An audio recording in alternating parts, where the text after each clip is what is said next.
অফিসারদেরকে যাদের ভিডিও ফটোগ্রাফিতে দেখা গেছে তাদেরকে অ্যাকিউজড করতে পিটিশনে রেখেছেন। Direct immediate seizure, sealing, forensic preservation, এইভাবে যে বিষয়গুলো বাংলার মানুষ প্রত্যাশা করেছিলেন যে এত বড় একটা ইনসিডেন্টের পরে ইডি কি করবে, মুখ্যমন্ত্রী এবং রাজীব কুমারদের ভয় পেয়ে গর্তে ঢুকে যাবে না আইন মোতাবেক, সংবিধান মোতাবেক তারা ব্যবস্থা নেবে।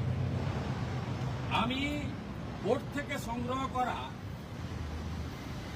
একটু আগে যে লিভ গ্র্যান্ট হয়েছে, যার অনেকের কাছেই ইতিমধ্যে এসে গেছে, একটা appropriate move by the lawyer engage by the enforcement directorate. এখানকার যিনি এএসজি, এডিএসজি, তারা এখান থেকে মুভ করেছেন এবং দিল্লি থেকে ভার্চুয়ালি ভারত সরকারের এএসজি মিস্টার রাজু অ্যাপিয়ার করেছিলেন। তারা একদম পশ্চিমবাংলার মানুষ এবং গোটা ভারতের লোক যেটা চাইছিল